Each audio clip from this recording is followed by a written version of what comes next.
On va maintenant accueillir un ancien candidat de l'émission Pékin Express qui a décidé de se lancer en politique. On accueille l'invité d'Anne-Elisabeth, Jean-Pierre Mélia. Vous attendez quoi? Que quelqu'un bouge et que quelqu'un fasse quelque chose. Parce que tous les gens qui vous entourent disent « Ouais, c'est dégueulasse, on voit toujours les mêmes à la télé, c'est toujours les mêmes sur les plateaux de télé, mais quand est-ce qu'on va changer? Quand est-ce que quelqu'un va changer les choses ?» Et quand vous, en tant que politicien, vous suivez les résultats de la France, en clair, dette, déficit, chômage, vous voyez que dette, déficit, chômage continue d'exploser. L'acharnement. C'est-à-dire pas une seule seconde, je n'envisage que ça ne va pas marcher. Son visage vous dit sans doute quelque chose. Jean-Pierre Mélia a participé il y a quelques années à un jeu télévisé. Aujourd'hui, il se lance dans la course à la présidentielle. Ce Toulonnais au top de la condition physique ne veut pas seulement faire du buzz. Il a même créé son propre parti, le Vrai Rassemblement. Et il a un seul but, être pris au sérieux. Son portrait.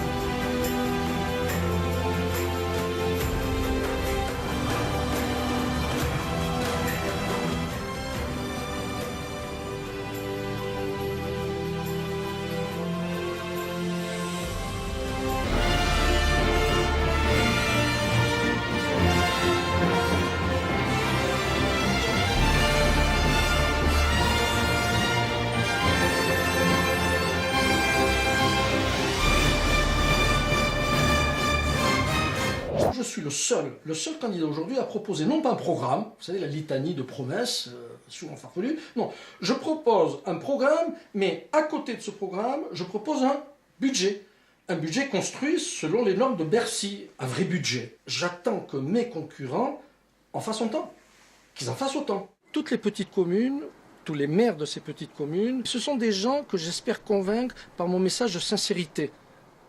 Mon mot-clé, c'est plus de mensonges. Je ne peux pas imaginer que je ne réussisse pas à avoir ces 500 signatures. Votre parti s'appelle le Vrai Rassemblement. Pourquoi le Vrai Rassemblement? Le Vrai Rassemblement est né, vous êtes entre amis le soir. Oui. Alors le soir, vous êtes entre amis, vous êtes une dizaine, et vous avez autour d'une table, parce que mes amis sont de droite, de gauche, du centre, des extrêmes, ils votent pas, il y a de tout. Et alors on discute, c'est très nerveux, ça crie un petit peu, ouais, les gens de gauche, finalement, ils proposent rien, ouais, les gens de droite, ils aiment quoi le fric, ouais, moi je vais voter Le Pen parce qu'il y a trop d'immigrants en France, blabla, etc. Mais quand vous faites le tour de table, vous réalisez que finalement, tout le monde a envie de la même chose. On a envie que les pauvres aient plus d'argent, on n'a pas envie de partir à la retraite à 75 ans, on a envie d'avoir un petit peu plus de sécurité dans nos murs. Et nous avons constaté que ce qui est devenu notre slogan de campagne, si nos votes sont différents, nos aspirations sont identiques. C'est ce qui nous unit et nous avons dit, nous allons créer un parti, nous allons l'appeler le Vrai Rassemblement, parce que notre parti ne renie personne. Je veux que les Français soient plus heureux. J'en ai marre de voir des politiciens qui défilent sur nos antennes, qui nous font des tonnes et des tonnes de promesses, qui mentent ouvertement à tous les Français. Et tous les présidents qui se succèdent depuis le début de la 5e, les 4 présidents que l'on a eus, ont fait des promesses et ont tous détérioré la dette, le déficit et le chômage. Mon talon d'Achille se situe au niveau des médias. Je vous remercie. Ça fait 2 fois que vous me conviez sur ce plateau et je peux dire que je vous remercie. Mais si les médias ne jouent pas le jeu, si les médias refusent formellement de lire notre projet pour des raisons X ou Y, ma candidature n'existera plus. Aujourd'hui, je suis le seul candidat qui propose un budget crédible pour la France. Aujourd'hui, ni M. Fillon, ni M. Sarkozy, ni M. Mélenchon, ni M. Copé, ni personne ne propose et n'a mis en ligne le budget de la France pour 2018. Le président de la République est élu en mai. Il y a 4 mois après. 4 mois après, il propose son budget au Parlement. Bien. Un homme politique qui est sérieux, qui ne ment pas, doit proposer aux Français avant le mois de mai et dire voilà le budget je vais le proposer dans 4 mois. Celui qui ne le présente pas ment. Ma démarche est de demander à tous les candidats actuellement de nous présenter leur budget, le budget qu'ils présenteront au Parlement en septembre 2017, mais qui n'attendent pas le 15 mai pour nous le proposer, qui nous le proposent tout de suite. Madame, monsieur le maire, bonjour. Je tiens à vous rassurer, je ne vais pas vous présenter la totalité du budget de Bercy. Le budget de Bercy fait entre 2000 et 3000 pages. Notre budget reprend bien sûr tous les chiffres officiels et formels de Bercy, mais nous l'avons concentré en une simple page A4, à savoir, nous nous intéressons aux 6 principales recettes de la nation et aux 6 principales dépenses de la nation. Tout le reste n'a qu'un impact minime sur l'équilibre de nos finances publiques. Un candidat qui se présente à la prochaine élection présidentielle, s'il veut être crédible, s'il veut nous paraître sincère, s'il veut être sérieux, s'il veut nous convaincre, doit nous présenter 12 chiffres. 12 chiffres, c'est tout. Rien de plus, mais rien de moins. Ces 12 chiffres sont pour les 6 principales recettes, la TVA, la CSG, l'impôt sur les sociétés, l'impôt sur les revenus, les impôts locaux et la taxe sur les carburants. En ce qui concerne les dépenses, ce sont les collectivités locales, l'éducation de nos jeunes, la charge de la dette, notre défense nationale, la sécurité du territoire et le trou de la Sécu. C'est tout. C'est tout. Nous demandons, alors nous, bien sûr, nous présentons ces 12 chiffres, nous les présentons sur 5 ans et nous présentons un budget qui ramène nos finances à l'équilibre en 3 ans. Nous demandons à tous les autres candidats tout simplement d'en faire autant. Tous, quelle que soit leur orientation politique. Je ne vais pas vous assommer avec un tas de chiffres. Notre budget est en ligne sur notre site, vous pouvez le consulter. Chaque chiffre est justifié par un lien qui vous ramène directement sur les sites de la BCE, de l'INSEE, sur les sites de Bercy, sur les sites officiels. Donc vous aurez des justificatifs de tous les chiffres que nous mentionnons sur ce site et dans notre budget. Je vais juste vous donner un exemple concret pour illustrer, je veux dire, le côté pas très honnête de nos candidats actuels qui défilent sur nos écrans. Je vais me focaliser sur les 2 plus grosses recettes de l'État, la TVA et la CSG. La TVA pèse 200 milliards d'euros, la CSG pèse 100 milliards d'euros, total 300 milliards d'euros. Ce chiffre représente 50% des recettes fiscales de l'État. Ces 300 milliards d'euros, c'est nous, les contribuables, qui les payons. C'est 4 fois plus que l'impôt sur le revenu. Le revenu ne pèse que, entre guillemets, 77 milliards d'euros, à comparer de ces 300 milliards d'euros. Alors, il me semblerait normal, lorsque M. Pujadas invite sur son plateau un de nos candidats, il me semblerait normal que la première des questions qu'il lui pose, ce soit « Mon cher Monsieur X, mon cher Madame Y, est-ce que vous pouvez nous préciser quelles sont vos intentions concernant la TVA et la CSG ?» Et il ne le fait jamais. Et ce n'est pas correct. Alors tout y passe. Le Burkini, la loi El Khomri, Nuit debout, la refonte du code du travail, Bachar el-Assad, le prix du petit pain au chocolat, M. Poutine, le mariage pour tous. Alors bientôt, bien sûr, ce sera Donald Trump. Mais alors la TVA et la CSG, rien. Et ce n'est pas correct. Ce n'est pas correct. Les rares candidats qui parlent de la TVA, ils veulent l'augmenter. Alors, juste pour percevoir ce que signifie augmenter d'1 point la TVA, 1 point de TVA, c'est 7 milliards d'euros de moins dans nos poches. Par an. Sur 5 ans, ceci représente 35 milliards d'euros de moins dans nos poches. Un candidat qui propose d'augmenter la TVA d'1 point est fou. Il est fou allié. Comment peut-il envisager de relancer notre croissance en amputant notre pouvoir d'achat de 35 milliards d'euros en 5 ans? Un autre exemple de cette malhonnêteté. Un autre exemple, une autre aberration, c'est la suppression de l'ISF. Alors, ceux qui veulent supprimer l'impôt sur la fortune nous disent très sérieusement, tous ces mauvais citoyens, ils paient leurs impôts à l'étranger, en supprimant l'ISF, c'est pas les faire revenir. Ils nous prennent pour des billes, ces gens. Je dis des billes, mais non, ils nous prennent pour des cons. Excusez-moi, je n'aime pas être grossier, mais réellement, ils nous prennent pour des cons. L'ISF pèse 5,5 milliards d'euros. Par an. Sur 5 ans, l'ISF pèse 27,5 milliards d'euros. C'est 27,5 milliards d'euros que le candidat qui veut supprimer l'ISF, et bien sûr, un an nous annonce ça ne va plus rentrer dans les caisses de l'État. Donc dans nos caisses à nous, les caisses du contribuable. Alors petit calcul rapide, niveau CM1, petite division. Ils sont 180 000 à payer cet impôt.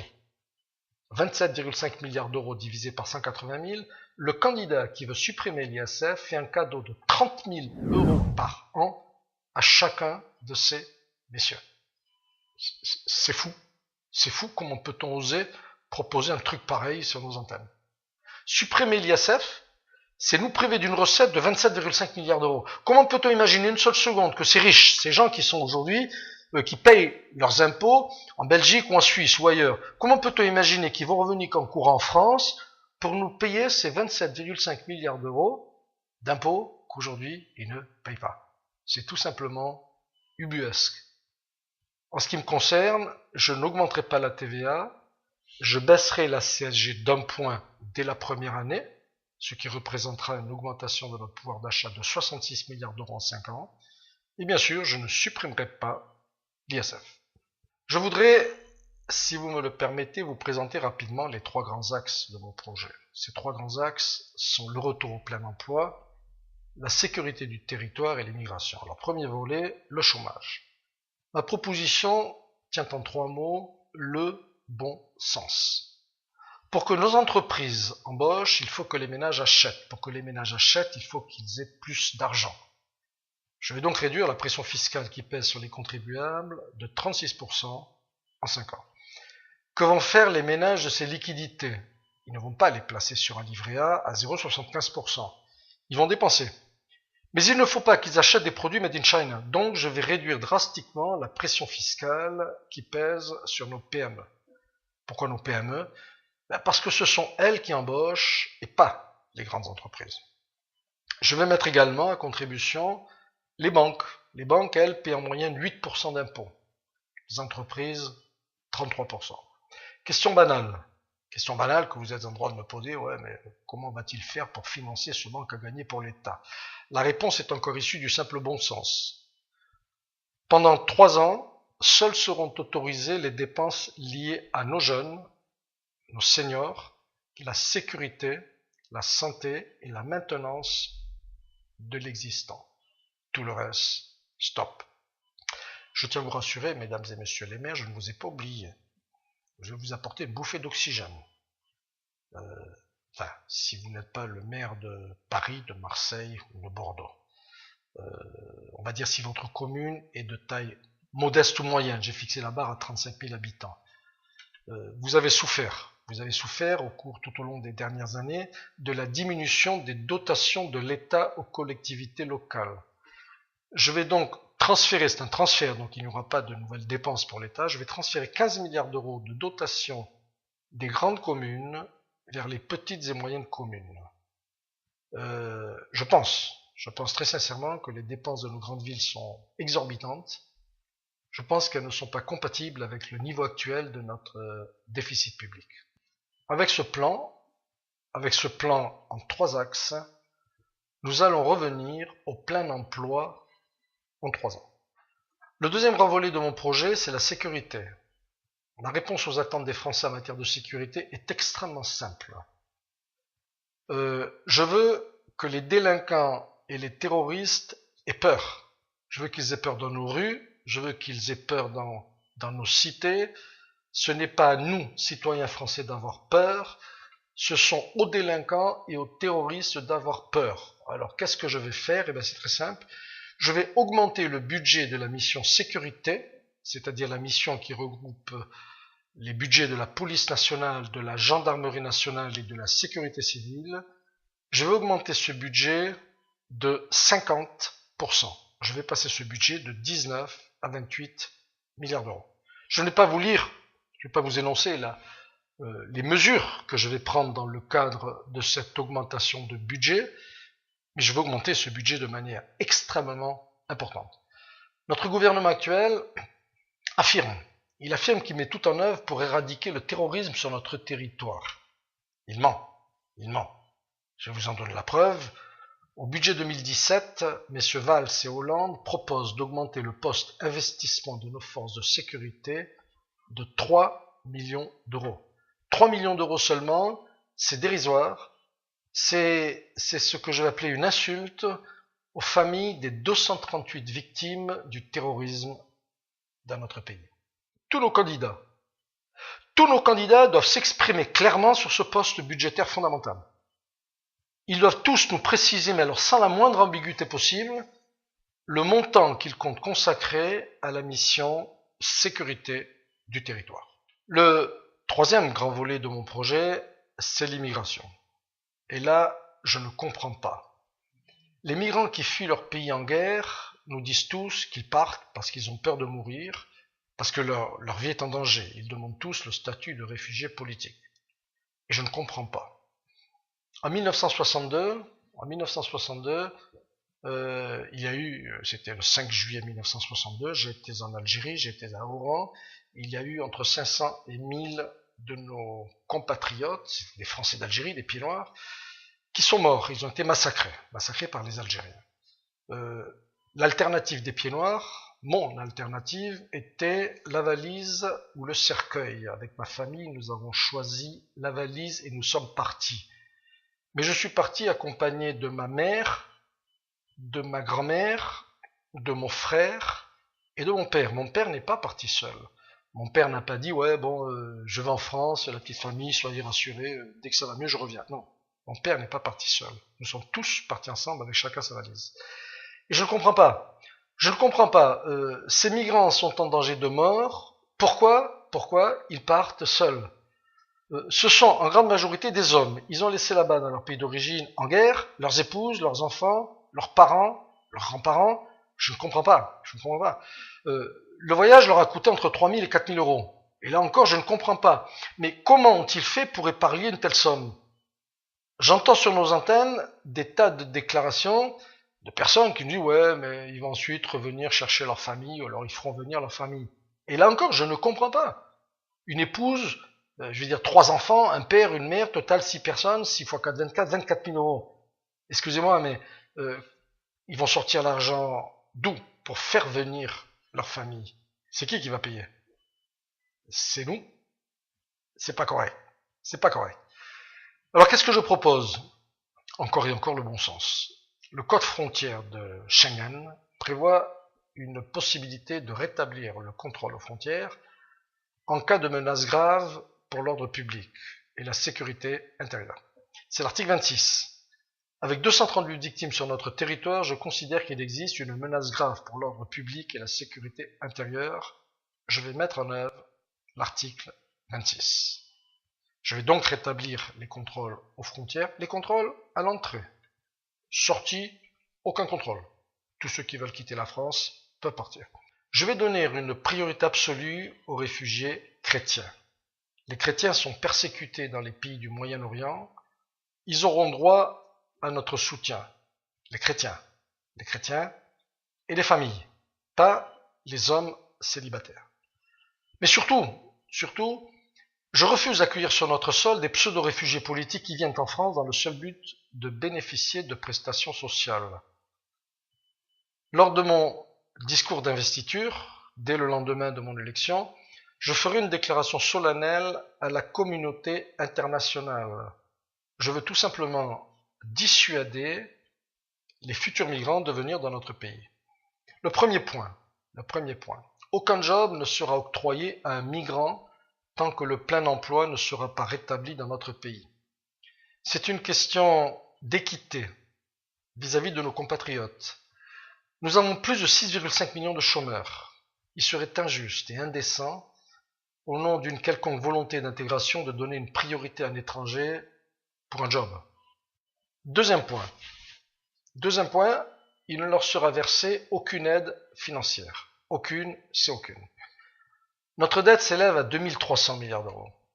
Chaque euro versé à un migrant, chaque euro que l'on dépense, sera remboursé par nos enfants, nos petits-enfants, nos arrière-petits-enfants. Pourquoi? Et même parce que nos emprunts sont sur 20, 30, voire 50 années. Très peu de nos concitoyens le savent. Le dernier emprunt souscrit par EDF, je rappelle, nous détenons 85% du capital d'EDF, donc nous les contribuables, nous détenons 85% du capital d'EDF. Ce dernier emprunt a été souscrit sur 100 ans, un siècle. C'est fou. Il me semble donc injuste qu'aujourd'hui nous dépensions de l'argent qui devrait être remboursé par nos jeunes pendant les 50 prochaines années. Ce n'est pas juste et je ne le ferai pas. Je suis navré de cette position qui pourra paraître à certains un petit peu dure, mais ce n'est pas de moi, nous ne pouvons pas héberger toute la misère du monde. Si certains de nos concitoyens veulent aider les migrants financièrement, je vais leur en donner la possibilité. Ils le feront sur la base du volontariat. Je vais créer un fonds de solidarité volontaire, je l'ai dénommé FSV. Ce fonds recueillera les dons volontaires de ses donateurs. Ces versements seront effectués de manière extrêmement simple au travers de la déclaration fiscale annuelle, une simple case à cocher. Je verse au profit des migrants 50, 100, 1000, 2000, 5000, 10 000 euros. Cette somme sera imputée directement sur l'impôt à payer, sur l'impôt sur le revenu. Elle ne donnera lieu à aucune réduction fiscale et le solde du FSV, qui je l'espère atteindra des milliards d'euros, sera intégralement reversé au profit des migrants. Je veux que ces personnes prouvent qu'elles sont sincères. Elles ne peuvent se contenter de dire ouais, il faut les aider, mais enfin bon, on veut que ce soit les autres qui paient. Enfin, le troisième point de ce volet immigration, je vais lancer un vaste programme de construction de résidences d'accueil. Le laxisme de nos dirigeants qui a conduit à la jungle de Calais n'est plus tolérable. Les migrants y seront accueillis conformément aux normes sanitaires internationales. Ils seront libres d'accès à nos lieux publics, mais sous réserve. Sous réserve qu'ils soient en possession d'une pièce d'identité valide et surtout qu'ils ne perturbent pas l'ordre public. Dans le cas contraire, ils seront assignés à résidence, comme c'est le cas pour tout citoyen français. Ah oui, dernier point, les frais médicaux seront pris en charge par les consulats d'appartenance de ces migrants. Si ces consulats refusent cette prise en charge, les migrants concernés seront reconduits aux frontières. Je ne vois pas pourquoi le contribuable français devrait supporter un coût médical si le propre pays d'origine du migrant refuse de le faire. Madame, monsieur le maire, j'en ai terminé, j'étais un petit peu long, mais je vois, il me semblait difficile de vous présenter en 3 minutes un projet alors que les médias ne m'ont pas permis de le faire sur nos antennes.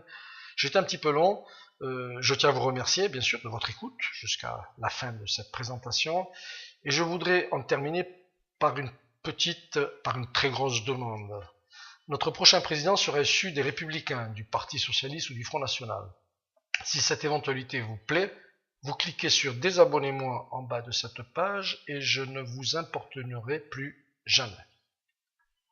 Mais si vous êtes, disons, je vais dire déçus par ceux qui nous ont dirigés, par ceux qui nous ont mal dirigés, ou alors par ceux qui n'ont jamais exercé le pouvoir mais qui refusent catégoriquement de nous présenter leur budget, de nous prouver leur sincérité, leur crédibilité, au travers de ce budget, s'il vous plaît, apportez-moi votre soutien, mais de suite, sans attendre. Voyez-vous, en avril 2017, il sera trop tard.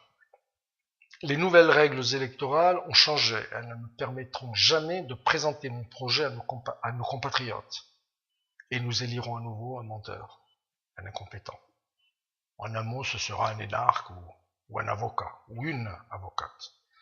Ce soutien que je vous demande aujourd'hui n'est pas un engagement officiel, et vous le savez. Lorsque le Conseil constitutionnel vous en fera la demande, vous pourrez bien sûr décider, changer d'avis, ou me confirmer votre confiance.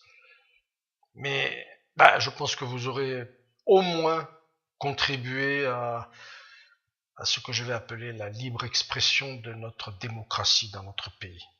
Voyez-vous, j'espère qu'avec votre soutien, je pourrai enfin m'exprimer sur nos antennes et présenter ce projet à nos concitoyens. Et je pense aussi que peut-être vos administrés apprécieront votre démarche, apprécieront votre position d'aujourd'hui. J'espère qu'ils vous le rendront lors des prochaines élections municipales. Madame, monsieur le maire, si vous voulez me parler, vous me téléphonez sur le petit numéro de téléphone qui s'affiche en bas de cette page. Si vous voulez me convier dans votre commune, vous m'envoyez un petit message et je serai ravi de vous rendre visite. Je vous remercie encore, puis à bientôt j'espère.